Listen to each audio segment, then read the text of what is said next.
రాత్రి 11 గంటలు. తేజ ఒక చిన్న పట్టణానికి చెందిన యువకుడు. ఉద్యోగరీత్యా కొత్త ఊరికి బదిలీ అయ్యాడు.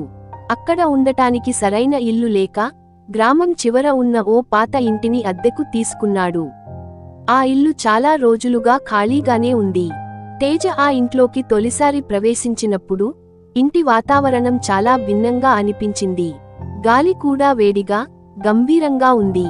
కాని అతను పెద్దగా పట్టించుకోలేదు. తన సామాన్లు అరిగించి నిద్రకు ఉపక్రమించాడు. అదే రాత్రి ఒక గట్టిగా తలుపు మోగిన శబ్దంతో తేజ కళ్ళు తెరిచాడు. గడియారం చూశాడు. రాత్రి 2 గంటలు. ఈ సమయానికి ఎవరు రావచ్చు అని అనుకుంటూ తలుపు దగ్గరకు వెళ్ళాడు. తలుపు తీయగా బయట ఎవరూ లేరు. వింత అనిపించినా అతను తిరిగి పడుకున్నాడు. కొన్ని నిమిషాలకే మరోసారి తలుపు మోగింది. ఇప్పుడు మరింత గట్టిగా. భయం పట్టుకుని తేజ మెల్లగా తలుపు తెరిచాడు. బయట ఓ లాల్చన్ వెలుగులో ఓ వృద్ధుడు కనిపించాడు. నల్లటి ధోవతి కట్టుకుని చేతిలో కర్ర పట్టుకుని ఉన్నాడు. ఈ ఇంట్లో నువ్వు ఒక్కడివా అని వృద్ధుడు ప్రశ్నించాడు. అవును అన్న తేజ. ఇక్కడ నుండి వెళ్ళిపో ఇప్పుడే అని అతడు గంభీరమైన స్వరంతో అన్నాడు.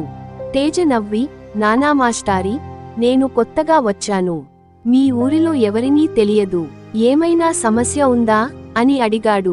ఆ వృద్ధుడు మౌనంగా అతన్ని చూస్తూ వెనక్కి నడిచి చెట్లు, పొదల మధ్య అదృశ్యమైపోయాడు. రెండో రోజు రాత్రి తేజ మళ్లీ నిద్రపోతుండగా అతని బెడ్ దగ్గర గట్టిగా మోటుతూ గాలి గుసగుసలాడింది. ఒకరి పెదవులు కదులుతున్నట్టుగా అనిపించింది. ఇక్కడెందుకు వచ్చావ్? తేజ ఒక్కసారిగా లేచి చూశాడు. గదిలో ఎవరూ లేరు. కాని భయంకరమైన చలికి అతని శరీరం గడ్డకట్టిపోయింది. వెంటనే తన స్నేహితుడు రాజును పిలిచాడు.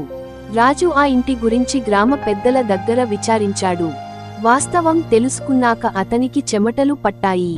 ఆ ఇల్లు 50 ఏళ్ల కిందట గ్రామంలో అత్యంత భయానకమైన హత్యలకు కేంద్రమైంది. ఆ ఇంటిలో ఒక కుటుంబాన్ని దారుణంగా హత్య చేసి వారి ఆత్మలు ఇక్కడే ఉంటున్నాయని గ్రామస్తులు నమ్ముతారు. ఈ వాస్తవం తెలుసుకున్న తేజ ఒక్క క్షణం ఆలోచించకుండా ఆ ఇంటిని వదిలి ఊరు విడిచి వెళ్ళిపోయాడు.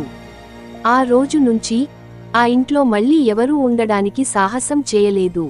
కాని ప్రతి అర్ధరాత్రి ఆ ఇంటి తలుపు నెమ్మదిగా మోగుతూనే ఉంటుంది. ఇక్కడెందుకు వచ్చావ్